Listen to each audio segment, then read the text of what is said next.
Alright. So, this is gonna be a video about kind of my review of the Backrooms movie and how I think it all played out, how I really think it's a good movie, and maybe some possible theories or, anything like that. So that's what this video is kind of gonna be about, and overall, how I felt about the movie. General nitpicks maybe here and there. Other than that, let's get right into it. Alright, so the main thing I want to talk about here and in the beginning of the video is probably the plot of the movie. Now, don't get me wrong, it's a great story, but I feel at least, that the ending of the movie was a little trail-off-ish. Now, of course, I know he's probably going to make, like, a second movie. Who wouldn't want to? I'll get into probably theories about the second movie later on. Now, I do like how it's a furniture store, and in the very end, when he's starting to talk about the still lifes and their nature, now, of course, he references furniture. I think that's a great homage. So, I think it is interesting, and also a callback to the third found footage when he made it like a furniture store, is like, roll a clip here. Furniture store now. So, I think that's very clever. Very good, Kane. Overall, I think the way the story goes on and how the interactions with the characters display the really tension all the tension that this place makes. I think that's great design on Kane. Now, it's still hard to believe that the budget was only, what, like, $2 million? And it's making quadruple. So, I think that's very, very cool. Very nice. Now, I do want to talk about still lifes. Theories on still lifes and, other things that I'm probably thinking about regarding still lifes, different theories, different questions. Like, a big question I do have is for Captain Clark, when he's getting hit by Mary's rock, the concrete hand, why does he bleed? It's a very, very, very good question.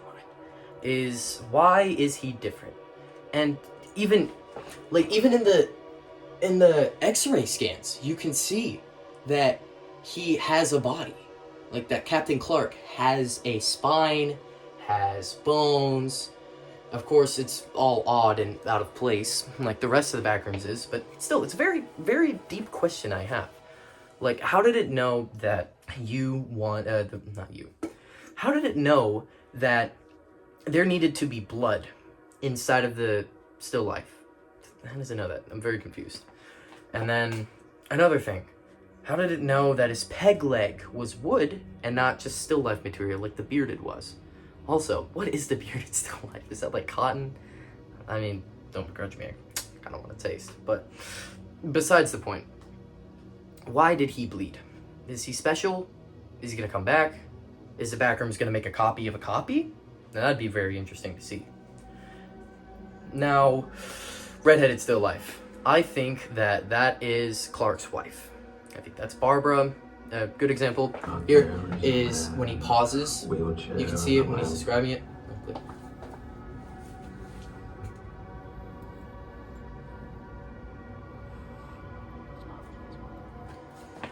Along with that, and how it matches the picture. Like, it matches the picture with her, same red hair, all of that, different sentiment.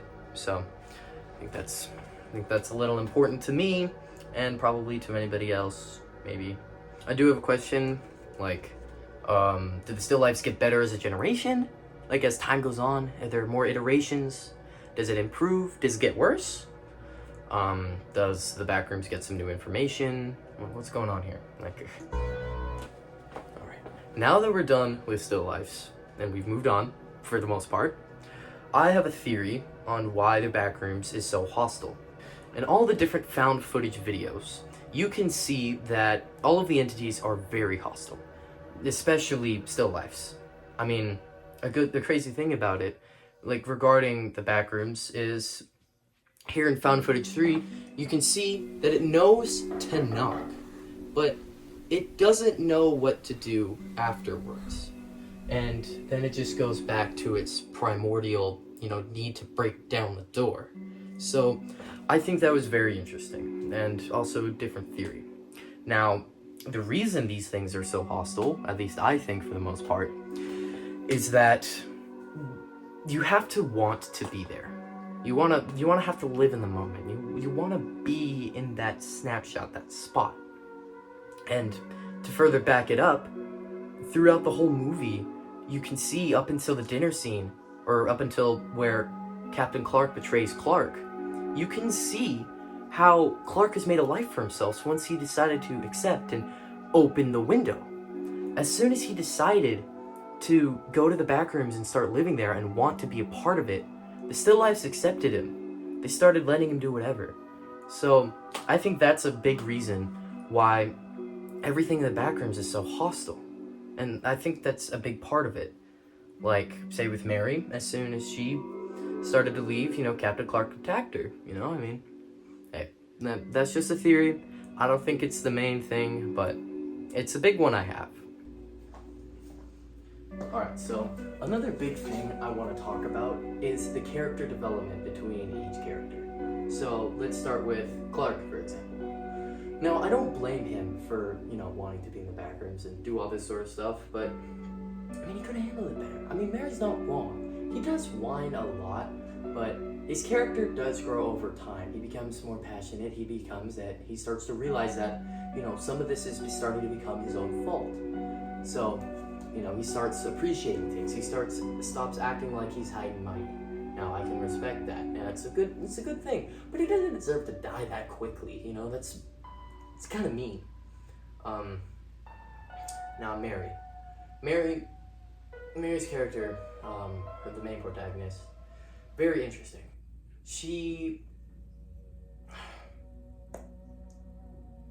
Her character is, or her big flaw, rather, or the one thing I deducted from her character at the very end of the movie, is that she, of course, wants to help people, and she feels guilty for not helping her mother, but in the end, she can't save anybody, so it's kind of ironic that she's a therapist.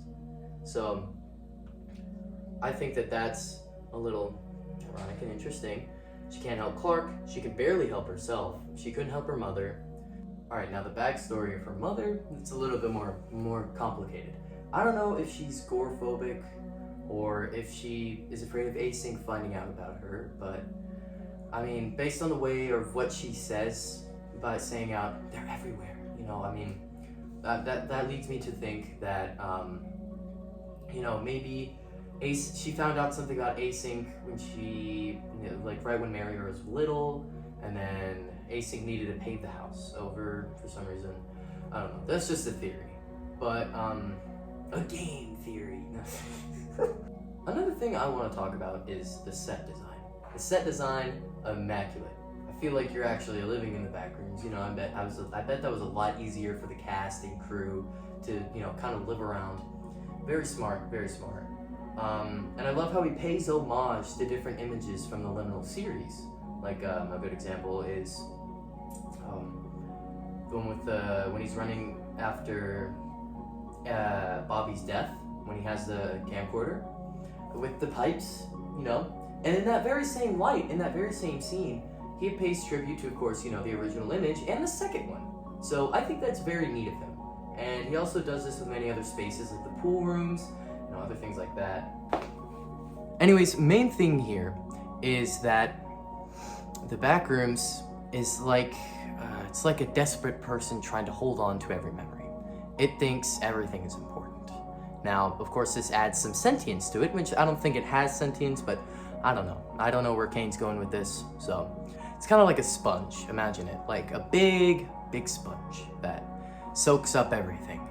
Takes your experiences, traumas, memories, whether you remember them that well or not, and it takes them all into one amalgamated thing, and it takes everything. So, and I think that's very interesting. It's almost like some desperate person trying to remember something that it can't, or like the movie says, how it works is describing a dog to someone who's never seen it and then asking them to draw it. The architects were on acid. Alright, last thing I want to talk about here is Any other theories for like the second movie, or maybe some things I'd want to see? Now, don't get me wrong, I love where the story's going, I think it's great, I think he should continue down that path, but I think he should at least, not be so harsh to the level people. I mean, don't get me wrong, most of it's slop, I mean, you can't put that past it, but a main thing is that, maybe add 1 or 2 levels, just in case. I mean, I'm not wanting to sound like a levels fanatic here, but still, just a little bit. And then I also would want to see maybe a life form. Now, there's plenty of life forms in the original VHS series that's on YouTube, the original camcorder series that's on there. But I do want to see one in a movie. And I think that'd be very interesting, but also probably very hard to do because you're requiring a lot more visual effects. But I think it would be very interesting to see how he uses a Bacillus and then the life forms to his advantage. One final thing is how I think this is going to affect the film industry. Now, don't get me wrong, I'm happy with my life. I'm very happy. I love it. So if I go missing, don't worry. I'm only playing. But I think that there's going to be a big kind of whiplash effect. They're going to start to realize that it's not about what they want or what they think everybody else wants or what they try to guess people need. They're going to start realizing that people are changing.